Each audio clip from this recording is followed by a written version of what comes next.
Hi there, welcome to the latest episode of my 10-minute moan.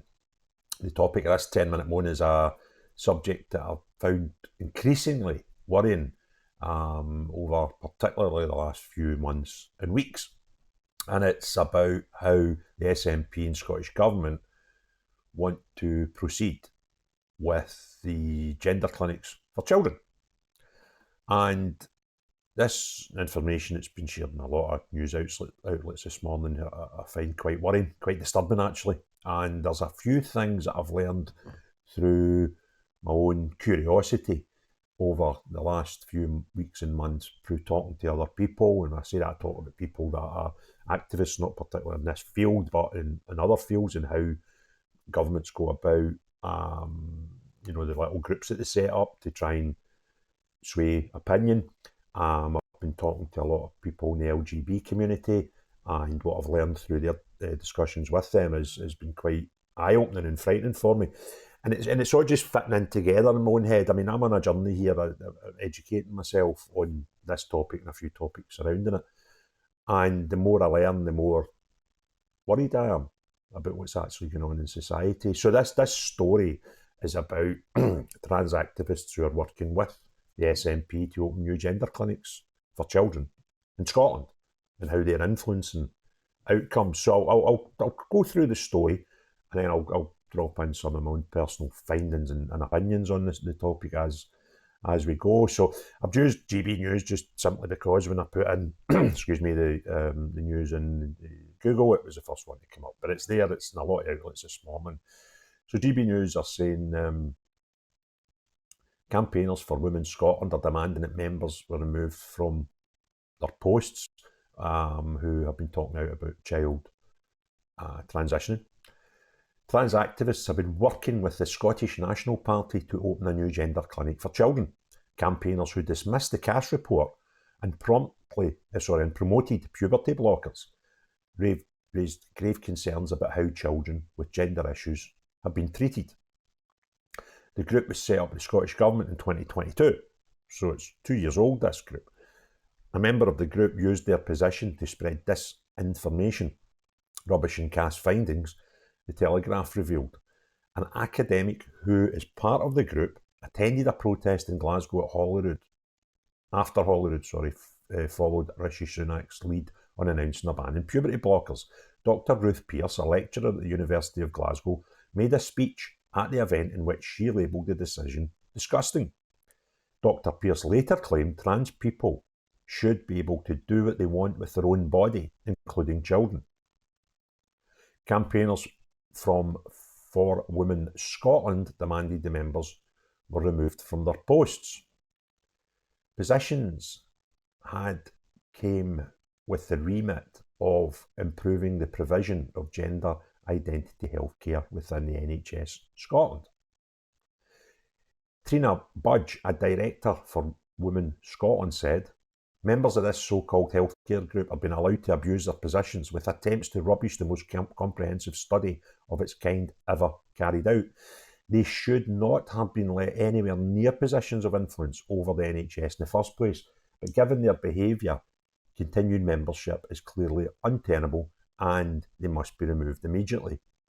She added members of the group like this should have been seriously and dispassionately reviewing Dr. Cassie's findings and working out how to implement them in Scotland as soon as possible.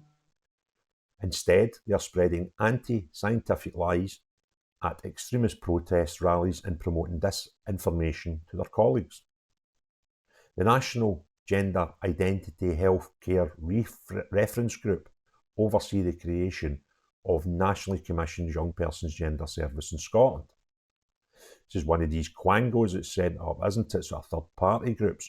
Now, I've not finished the story. I just want to throw in something that I became aware of just through talking to someone else who is campaigning, and I'll leave their name out of it at this point. It's down to them if they want to get involved in this debate or not, because it's not their main campaign. But while I was talking to this person, they were explaining to me how governments work and how these committees are set up.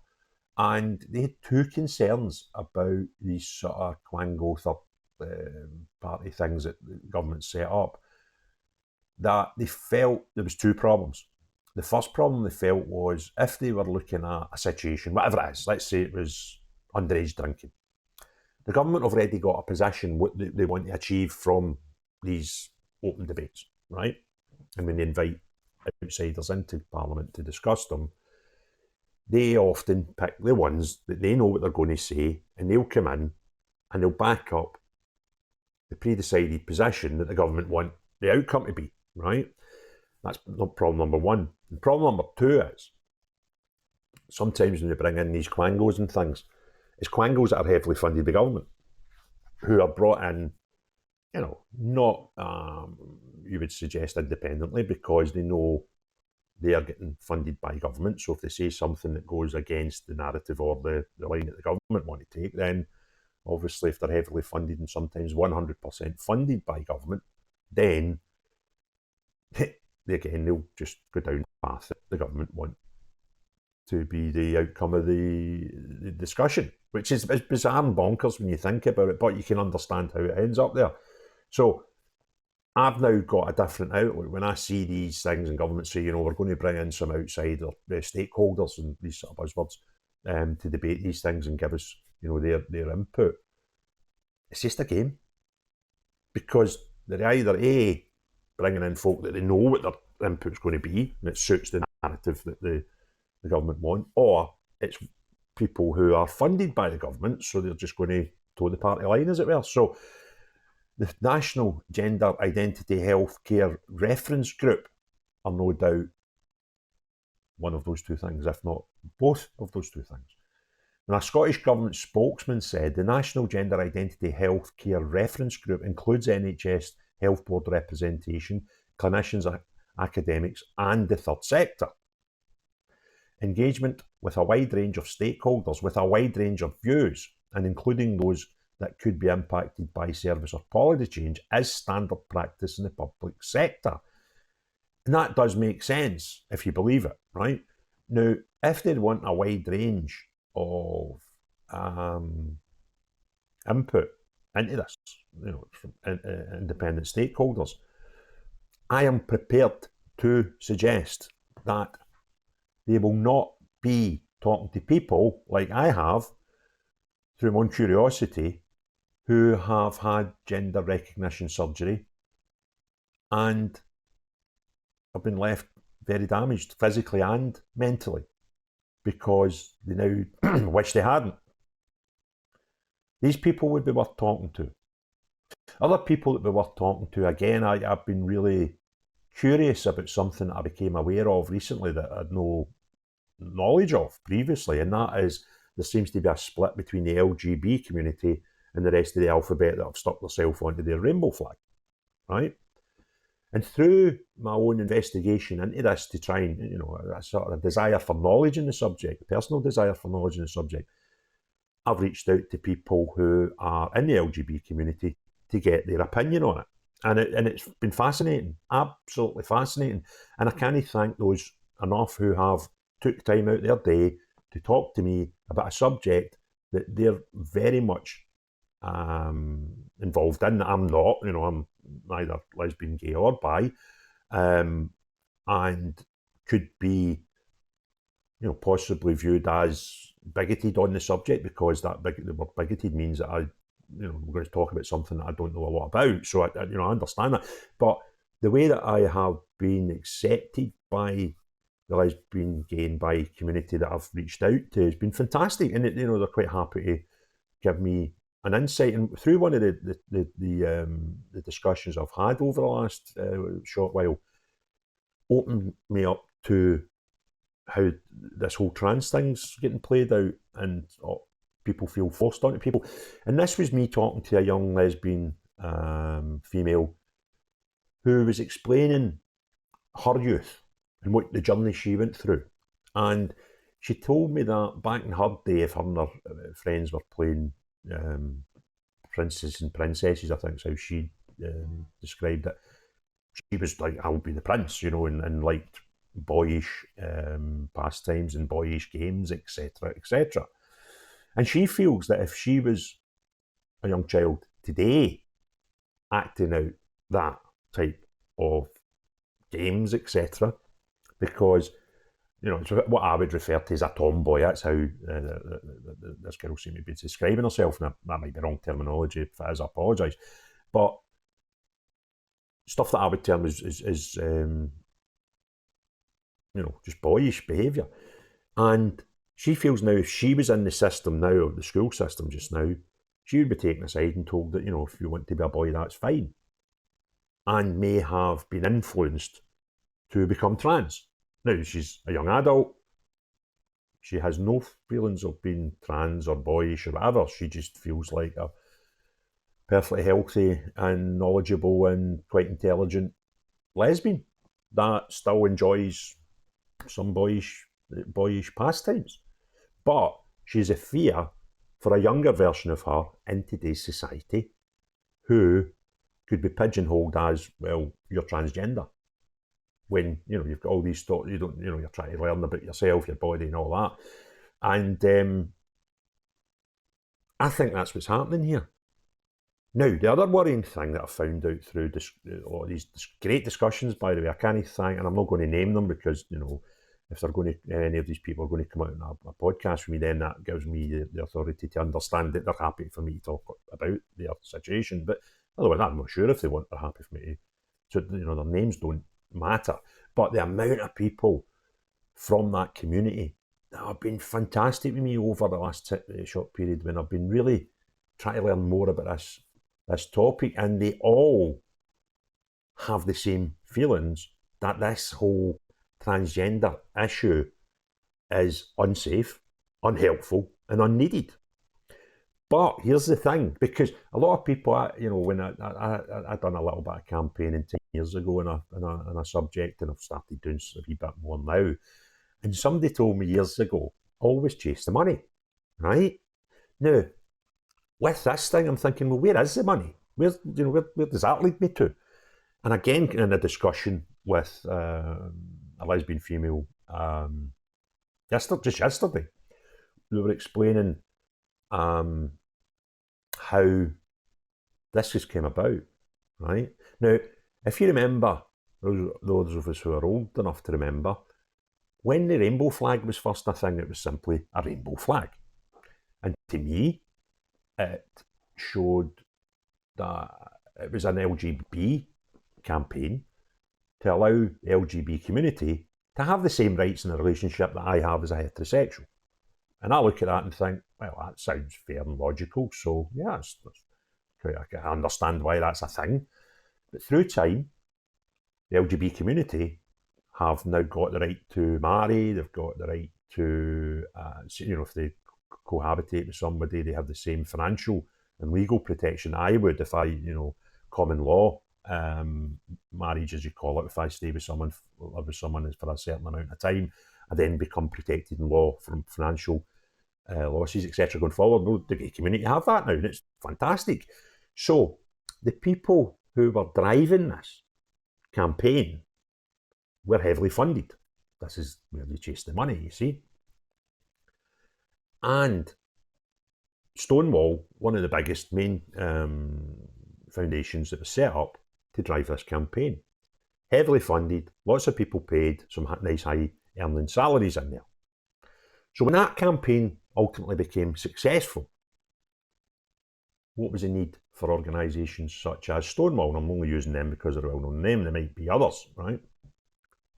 Because what other, and again, this isn't me talking, this is me asking gay and lesbian people, what rights do you need society to rectify today for you to live a happy life? And the answer is generally, well, hee-haw, we're quite happy, right? And it's fantastic because these people feel content with society at the moment and where it is and where it's reached over a period of time. So then, what is the need for these sort of quangos charities that are heavily funded to exist? Well, then we start adding them little colours onto the rainbow flag, and you try and turn it into something else. Then the funding continues, right? Then you factor in the people who carry out these procedures and therapies and all these things for trans people or people who present themselves as trans.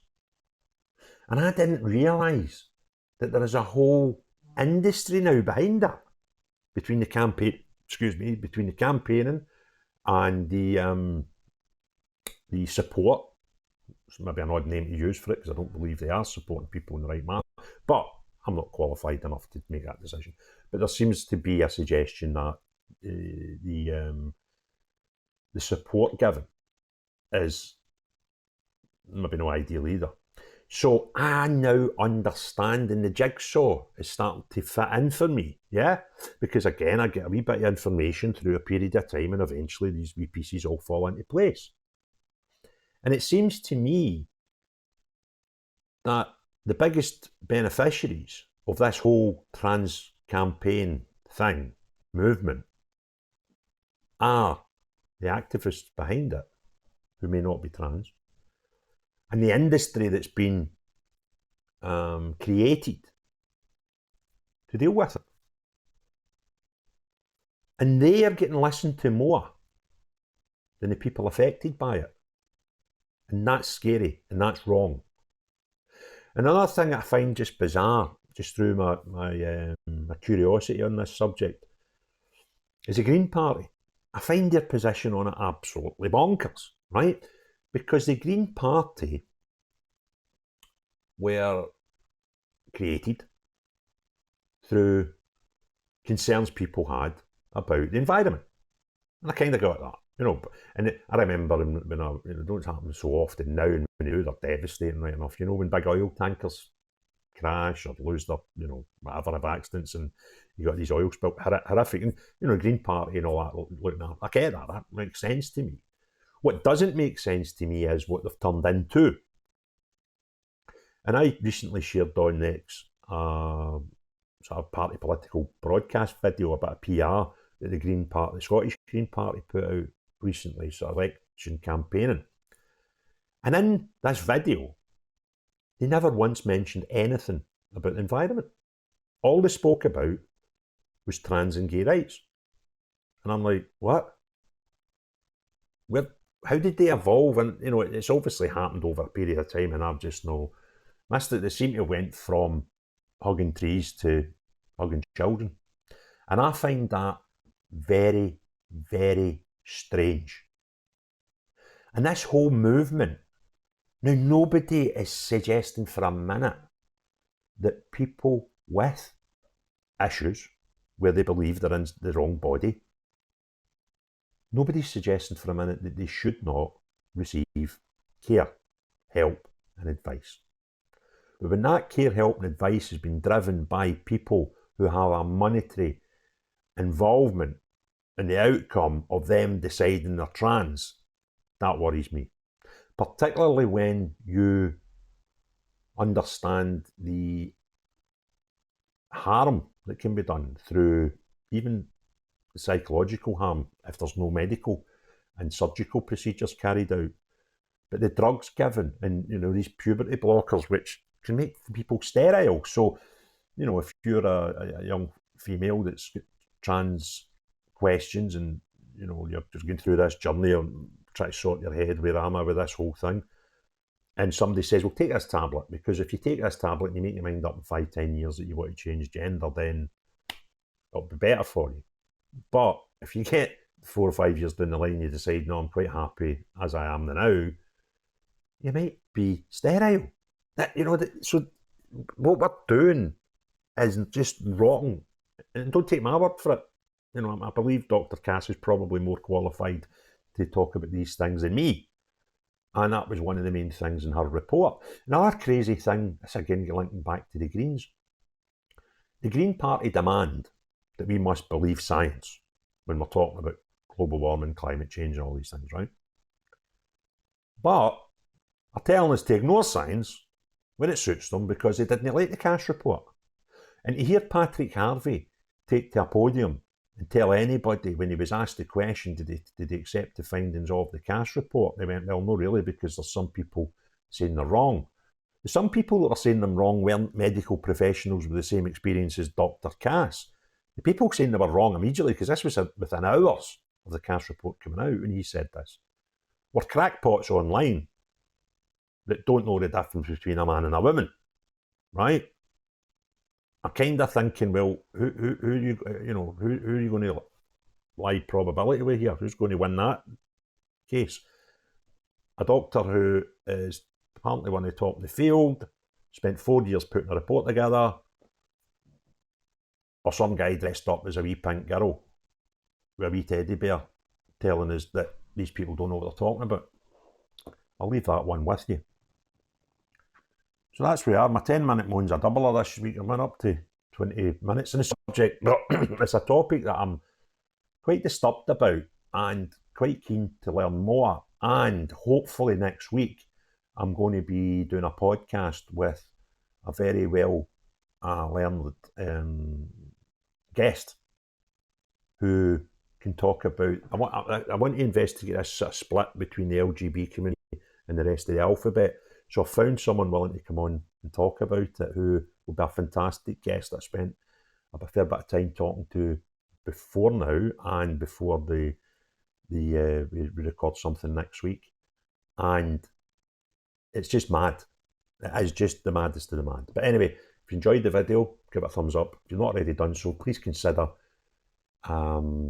subscribing. But most importantly of all, unless you're one of these nutcases that want to ignore the science but accept the science and other topics, and the SNP who want to bring into bed crackpots to decide how we're going to look after children with gender identity issues, unless you're any of these people. Everybody else, have a great day. Cheery bye now.